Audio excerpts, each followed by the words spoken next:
Muy buenos días, hermanos. Espero que estén bien y les deseo las más ricas bendiciones de Dios para este día.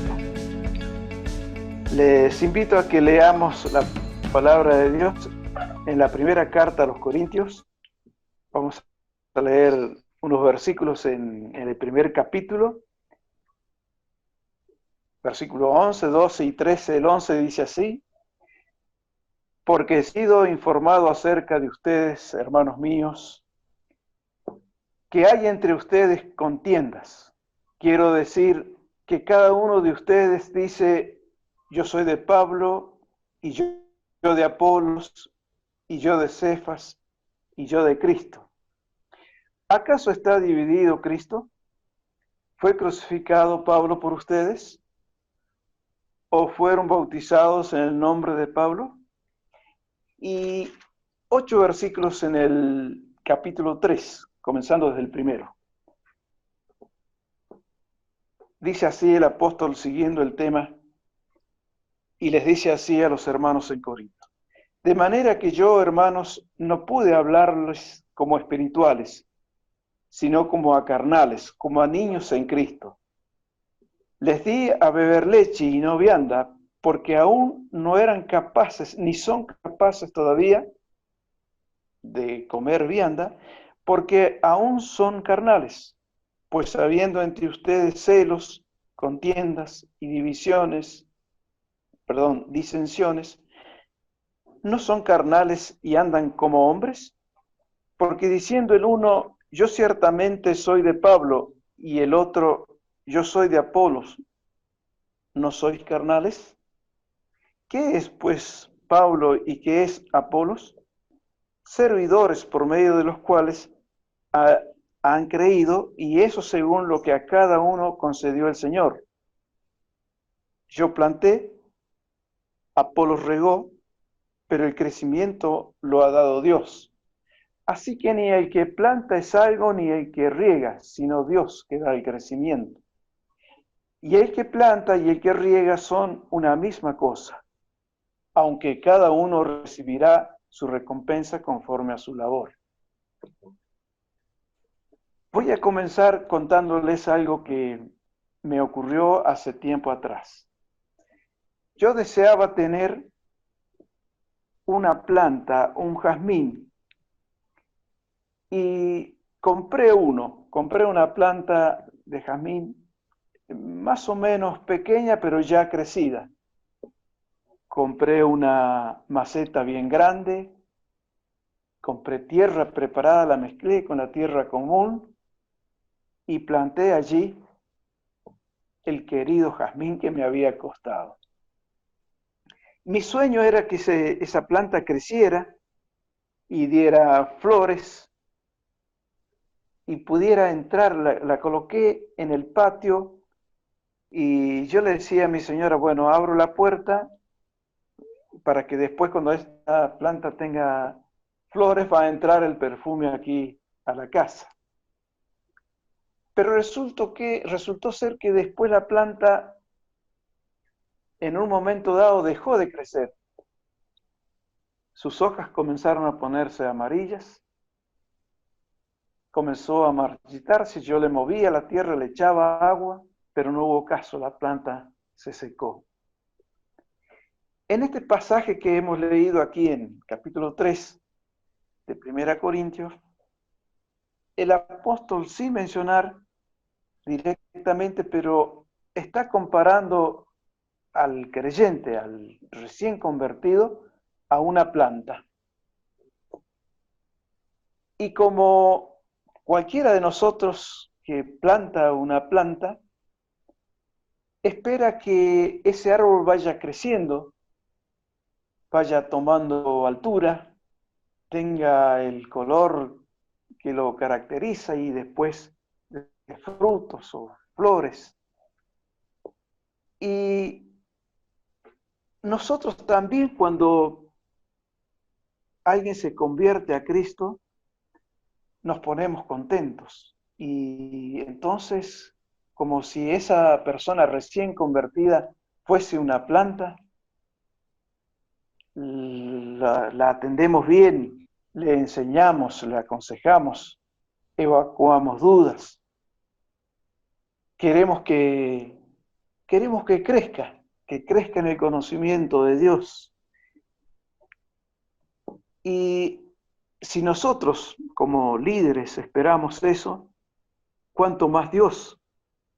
Él espera que cada uno de nosotros crezcamos en nuestra vida de cristianos, que crezcamos espiritualmente, que crezcamos para Dios. Y eso es lo que el apóstol Pablo esperaba de los hermanos en Corintio, pero resulta que había en ellos disensiones. Recién leí mal y dije divisiones, porque en realidad eso había grietas. Entonces, las contiendas los llevaban a encolumnarse a algunos detrás de Pablo, a otros detrás de Apolo, había algunos que detrás de Cefa, y había otros detrás de Cristo, y esos no estaban tan errados, pero en su conjunto no estaban bien. Había divisiones, había disensiones, contiendas, celos, y de esa manera era imposible que crecieran en lo individual y en lo grupal, como iglesia. Y entonces el apóstol desea que esos creyentes recién convertidos crezcan. Es lo mismo que deseamos nosotros de nuestros hermanos que van conociendo a Cristo y que van convirtiéndose a Él. Cuando el apóstol escribe a los colosenses, también expresa lo mismo. En el capítulo 1 de la carta a los colosenses, el apóstol dice así en el versículo 9, por lo cual también nosotros, desde el día que lo oímos, no cesamos de orar por ustedes y de pedir que sean llenos del conocimiento de su voluntad en toda sabiduría e inteligencia espiritual, para que anden como es digno del Señor, agradándole en todo, llevando fruto en toda buena obra y creciendo en el conocimiento de Dios. El apóstol, él deseaba lo mismo para todos los creyentes a los cuales él les había predicado a Cristo, a todos los creyentes de aquellas iglesias en las cuales él había trabajado, tanto en los Corintios, también en los Colosenses, los Filipenses, los de Efesios, en fin. Él quería que todos crecieran. Y a los de Colosenses les dice que desde el día que lo oímos, desde el primer día, desde que él se enteró que se habían convertido a Cristo, él oraba por aquellos sus hermanos en Cristo, deseando que fuesen llenos del conocimiento de la voluntad de Dios. Y cuando esto ocurre en los creyentes, cuando hay conocimiento de la voluntad de Dios, también seguramente hay sabiduría e inteligencia espiritual. Eso es lo que se espera del recién convertido, que vaya creciendo en esa sabiduría y en esa inteligencia espiritual, esa inteligencia que lo lleva a tomar buenas decisiones en los caminos de Dios. Pero al final del versículo 10 dice, y creciendo en el conocimiento de Dios. Cuando hay crecimiento en el conocimiento de Dios, seguramente que le vamos a agradar en todo y vamos a llevar fruto para que anden como es digno del Señor, agradándole en todo, llevando fruto en toda buena obra. Esto es la consecuencia de crecer en el conocimiento de Dios. Ahora bien, cuando otro apóstol, el apóstol Pedro, escribe en su segunda carta, en el capítulo 1 y el versículo 8 dice, porque si estas cosas están en ustedes y abundan, no los dejarán estar ociosos ni sin fruto en cuanto al conocimiento de nuestro Señor Jesucristo. Era el mismo deseo, el mismo propósito que tenían los apóstoles en cuanto a los recién convertidos, en cuanto a los creyentes. Pedro dice, estas cosas están en vosotros, abundan, lo da como un hecho. Ahora bien, ¿qué cosas? Podemos leer desde el versículo 4 al final, dice, habiendo huido de la corrupción que hay en el mundo a causa de la concupiscencia, ustedes también, poniendo toda diligencia por esto mismo, añadan a vuestra fe virtud, a la virtud conocimiento, al conocimiento dominio propio, al dominio propio paciencia, a la paciencia piedad, a la piedad afecto fraternal y al afecto fraternal amor. Vean ustedes que es una seguidilla de cosas, de virtudes que le siguen a la fe.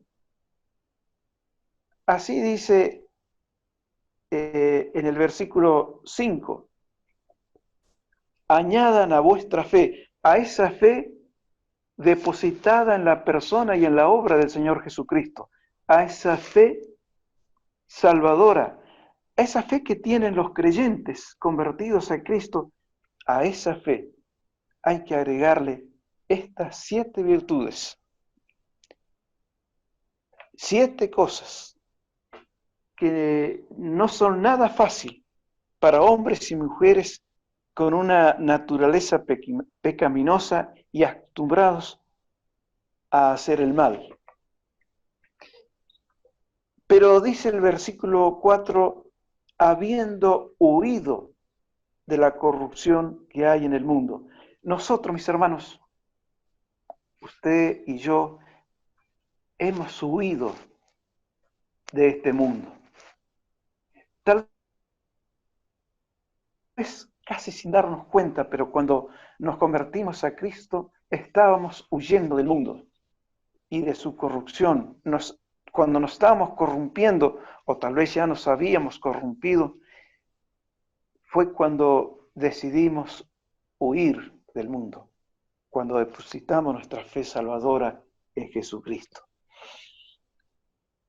Hemos huido del mundo por nuestra fe en el Señor Jesucristo. Pero para agregarle a esa fe todas estas virtudes, dice el versículo 5 que debemos ponerle diligencia. Ustedes también, poniendo toda diligencia. No es algo tan fácil. Hay que ponerle diligencia, entusiasmo, deseo sincero de hacer la voluntad de Dios. Y cuando hay esta diligencia puesta en nosotros, con la ayuda de Dios, podemos agregarle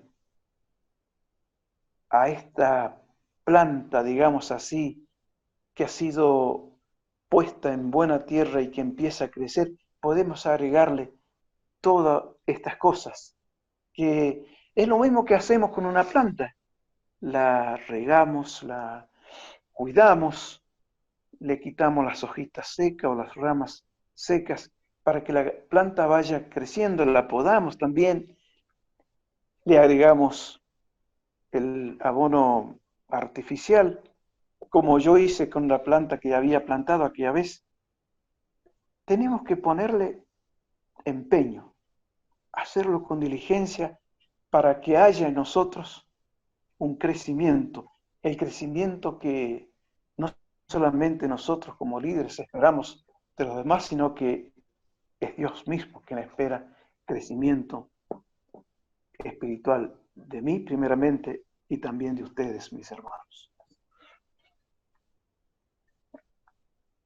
En esta misma carta del apóstol Pedro, pero ya en el capítulo 3, al final del capítulo, versículo 17, dice así, así que ustedes, oh amados, sabiéndolo de antemano, guárdense, no sea que arrastrados por el error de los inicuos caigáis de vuestra firmeza.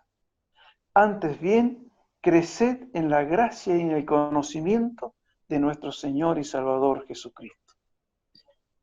Cuidado, hermanos, cuidado con caer de nuestra firmeza. El apóstol también decía, el que crea estar firme, vea que no caiga. Es necesario, hermanos, que permanezcamos firmes, creciendo siempre en la obra, creciendo siempre en el conocimiento de nuestro Señor, porque si descuidamos esto, ojo, podemos caer, podemos ser arrastrados por el error de los inicuos y caer de nuestra firmeza. Que el Señor nos libre de caer, sino que antes bien crezcamos en la gracia y en el conocimiento de nuestro Señor y Salvador Jesucristo. Eso es lo que Dios espera. Lo espera de mí y también de usted.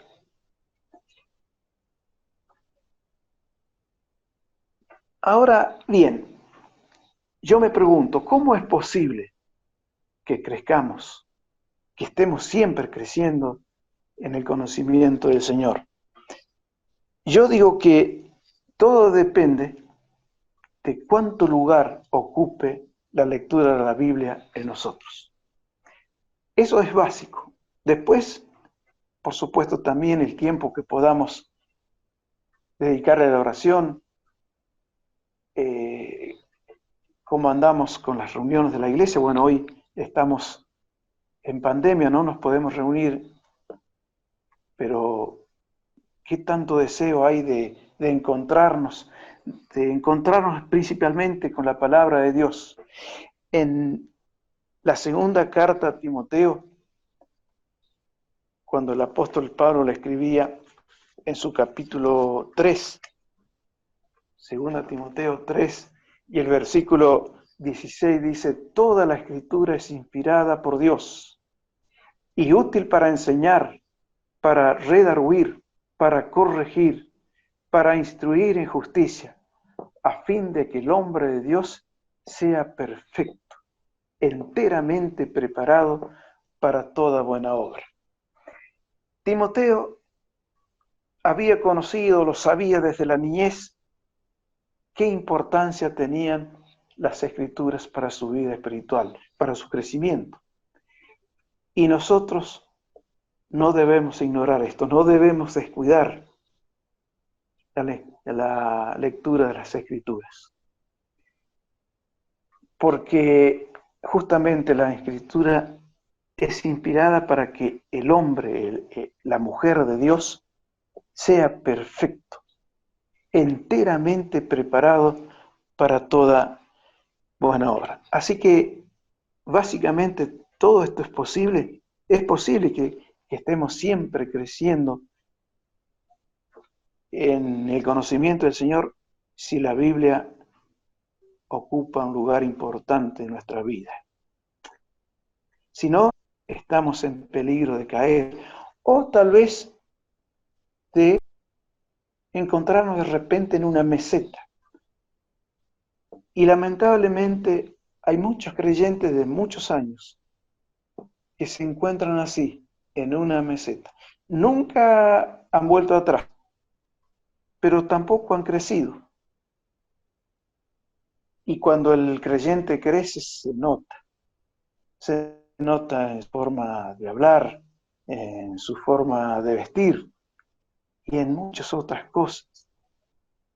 Y como decía Miguel el otro día, nosotros no somos de los que volvemos. Nosotros somos de los que seguimos adelante, siempre adelante, siendo puestos los ojos en nuestro Señor Jesucristo. Que el Señor nos ayude a ser de estos que van siempre creciendo y que no vuelven atrás. Ahora, vea usted lo que Dios se propone con nosotros, según la carta a los Efesios, capítulo 4, y el versículo 12 leemos allí, a fin de perfeccionar a los santos para la obra del ministerio, para la edificación del cuerpo de Cristo, hasta que todos lleguemos a la unidad de la fe y del conocimiento del Hijo de Dios, a un varón perfecto, a la medida de la estatura de la plenitud de Cristo. Esto es lo que Dios se propone con nosotros. El patrón es Cristo y Él quiere que crezcamos de tal forma que nos parezcamos a Él, que seamos hombres y mujeres perfectos, a la medida de la estatura de la plenitud de Cristo. ¿Lo habrá conseguido Pablo con los corintios? Cuando él les decía, ustedes son una planta que yo planté, que Apolo regó, en fin, ¿lo habrá conseguido con ellos? ¿O con los efesios? ¿O con los colosenses? No lo sé. Me interesa saber que todos nosotros crezcamos y que Dios algún día pueda decir que somos un varón perfecto. Eso es lo que Él pretende de mí y de usted. Que estemos siempre creciendo en su conocimiento. Y por último, como yo esperaba que aquella planta de jazmín diera el perfume y que al correr la maceta hasta la puerta entrara ese perfume tan delicioso que tiene la flor de jazmín, así también Dios esperaba de los corintios y lo espera de nosotros. En la segunda carta, en el capítulo 2 y el versículo 14, leemos así: mas a Dios gracias, el cual nos lleva siempre en triunfo en Cristo Jesús, y por medio de nosotros manifiesta en todo lugar el olor de su conocimiento. Vean ustedes aquí lo que dice. Dios manifiesta por medio de nosotros en todo lugar el olor de su conocimiento. Estamos dando un olor a Cristo, un olor al conocimiento de Dios que se espera y que Dios espera de cada uno de los creyentes, de cada uno de nosotros que decimos creer en Jesucristo como Salvador y Señor. Yo esperaba que mi planta de jazmín diera el perfume y casi lo logré. Un día salí al patio y vi que tenía 3 pimpollos. Las flores estaban ya casi que abrían. Llamé a mi señora, a mis hijos, y les dije, vengan a ver, la planta está dando flores. Y abrieron 3 flores, pero luego comenzó a marchitarse y, como les contaba, sus hojas a ponerse amarillas, y la planta de la que yo esperaba que diera perfume se terminó secando. Dios espera, mis hermanos, que cada uno de nosotros manifieste en todo lugar el olor, el perfume de su conocimiento. Que el Señor nos ayude, que podamos, que Dios pueda lograr en nosotros, en nuestro crecimiento, ese perfume que Él espera que sus hijos den donde quiera que estén. Enseguida, seguramente, ya que no nos podemos reunir en el templo o en el salón de la iglesia, posiblemente ustedes en sus casas celebren la Cena del Señor. Y Recuerdo aquel pasaje en Mateo, cuando él cuenta en Mateo 17, creo que es, donde los discípulos están, 3 de ellos solamente, en el monte de la transfiguración, y Pedro dice allí: Señor, ¿quiere que preparemos 3 enramadas? Una para ti, otra para Elías y otra para Moisés. Y el Señor le responde: este es mi Hijo amado, en quien tengo complacencia. Dios tiene su mayor complacencia en su Hijo, nuestro Salvador. Pero también el Salmo 149 y el versículo 4 dice que Dios se complace, tiene complacencia en su pueblo. Y cuando nos reunimos en su nombre para crecer en el conocimiento de Él, o para, como en esta oportunidad, nos reunamos para participar de los símbolos, el Señor mira desde el cielo y encuentra complacencia en su pueblo que se reúne a su nombre. Dios bendiga a su iglesia en este día. Vamos a terminar con una pequeña oración y le decimos así a Dios: Señor, gracias por lo que nos enseña tu palabra. Gracias, Señor, por lo que tú pides y esperas de nosotros. Ayúdanos con tu Espíritu, Señor, a crecer en el conocimiento de nuestro Señor y Salvador. De tal manera, Señor, que podamos dar el perfume que tú esperas en cualquier lugar que nos encontremos. No solamente cuando estemos reunidos en el templo o en casa, sino en todo lugar. Que quienes nos rodean toman el perfume del conocimiento de Dios que hay en nosotros. En el nombre del Señor Jesús. Amén. Dios les bendiga, hermanos.